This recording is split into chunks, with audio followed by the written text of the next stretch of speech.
Parents எல்லாம் நம்ம பசங்க ஹாஸ்டல்ல என்னென்னலாம் கஷ்டங்களை ஃபேஸ் பண்றாங்கன்னு தெரியாம குழம்பிக்கிட்டு இருக்காங்க. ஆனா நம்ம பசங்களும் என்ன பண்றாங்கிறது நமக்கு தானே தெரியுது. குத்து சாங் ஆடின காலெல்லாம் போய் இப்ப மாடர்ன் ட்ரெஸ்ல ஆடிக்கிட்டு இருக்கிறாப்புல.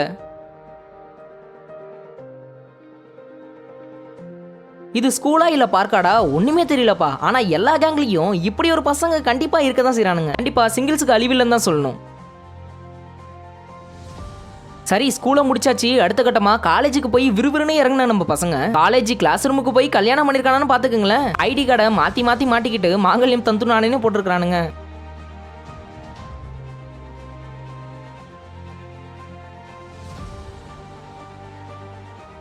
நாம ஸ்கூல் படிக்கிறப்பலாம் இப்படி ஏற்பட்ட டீச்சரே இல்லப்பா. ஸ்டூடெண்ட்ஸ் முன்னாடியே பயங்கர வைபா ஆடுறாங்களே.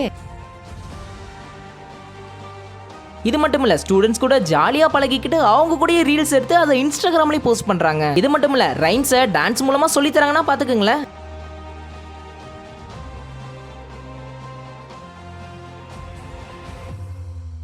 கிளாஸ்ல உட்காரும் போது பேண்ட் கிழிஞ்சிருச்சு, என்ன பண்றது? டைலரிங் கடை எங்க இருக்குன்னு தேடினப்ப டைலரிங் பொண்ணு இங்க பக்கத்துல தான் உட்காந்துருக்குன்னு டேரக்டா பேண்ட்டை கழட்டி கொடுத்துட்டான். அந்த அம்மாவும் நூலெல்லாம் போட்டு தைக்கிறாங்கன்னா பாத்துக்கங்களேன்.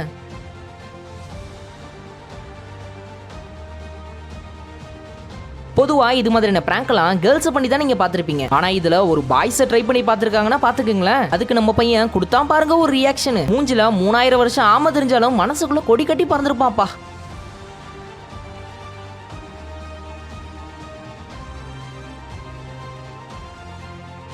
அடா பாவி, இது மாதிரியான அசிங்கெல்லாம் கண்டிப்பா யாருக்குமே ஏற்படக்கூடாதுப்பா. பயங்கரமா வாயை தொடர்ந்து மானத்திலிருந்து தான் மிச்சமா போயிடுச்சு.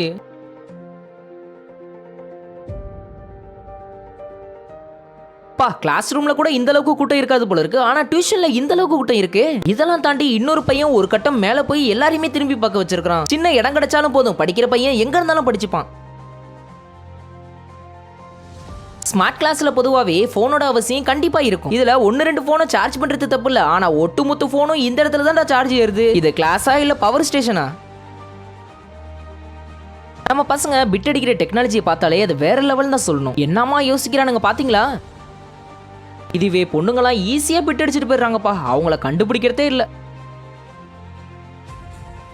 இது மட்டும் இல்ல, எக்ஸாம் ஹால்ல எந்த இடத்துல உட்கார்றாங்கன்னு முன்னாடியே பார்த்துக்கிட்டு அந்த பெஞ்சில் எழுதி வச்சுட்டு போறது.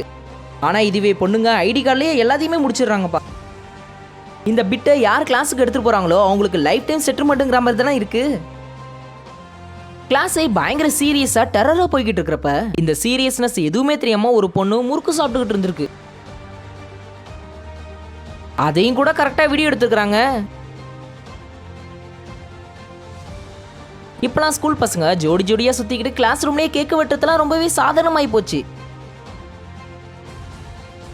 அதுலயும் பப்ளிக்லயும் கொஞ்சம் கூட பயப்பட மாட்டேங்கிறாங்க.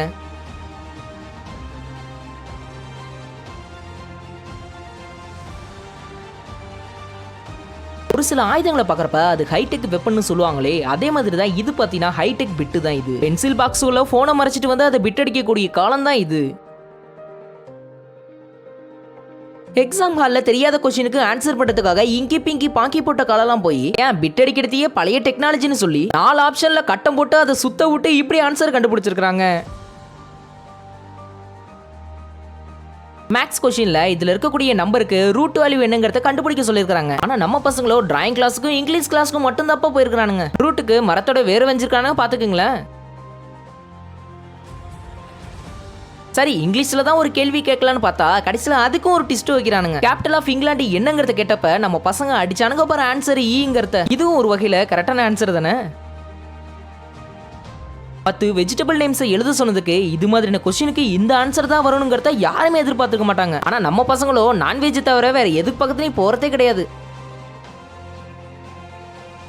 ஒரு யானையோட படத்தை வரைய சொன்னதுக்கு நம்ம பையனும் பயங்கரமா யோசிச்சிருக்கான்ப்பா. கொஸ்டினுக்கு ஏத்த மாதிரி ஆன்சர் பண்ணணும், அதே சமயத்துல 100க்கு 100 மார்க் வாங்கணும்னு ஆசைப்பட்ட இந்த பையனும் வரைஞ்சாம் பாருங்க செவுத்துக்கு அந்தாண்டா ஒரு யானை இருக்கிற மாதிரி. டீச்சருக்கு சர்ப்ரைஸ் கொடுக்க ஆசைப்பட்ட இந்த பையனுக்கு கையில இருக்கக்கூடிய பொருள் வேலை செய்யல போல இருக்கு. அவனும் போட்டுக்கிட்டு திருவுறான் எதுவுமே வேலை செய்யற மாதிரி தெரியல. மகாபிரபு ஸ்கேல் வாங்க காசு இல்லையா, நாங்க இப்படியும் கோடி கிழிச்சு காட்டோம்னு நிரூபிச்சு காட்டியிருக்காங்க.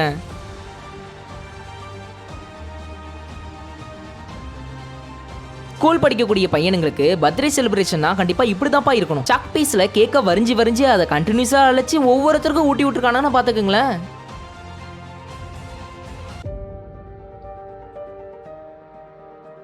இது மாதிரியான டெக்னாலஜியை நம்ம கூட படிக்கக்கூடிய ஒரு பையலோ கூட கண்டுபிடிக்கல.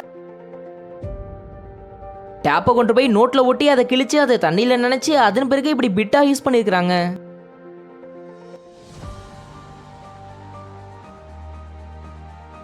ரெஸ்ட் ரூம்குள்ள போன ஒரு பொண்ணை வெளியில தாப்பால்லாம் போட்டு பூட்டி அவங்கள கிண்டல் பண்றதுக்காக இப்படிப்பட்ட காரியத்துல இறங்கிருக்காங்க.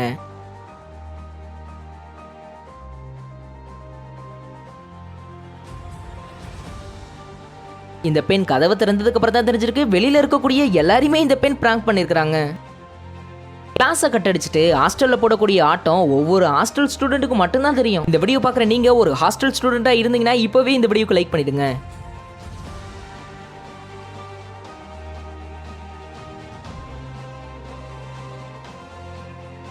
நம்ம பசங்க என்னத்தை தான் மைண்டை போட்டு கசக்கி ஒவ்வொரு ஃபார்முலாவையும் கரைச்சி குடிச்சாலும் அதை ஞாபகத்தில் வச்சுக்கிறது இல்லை.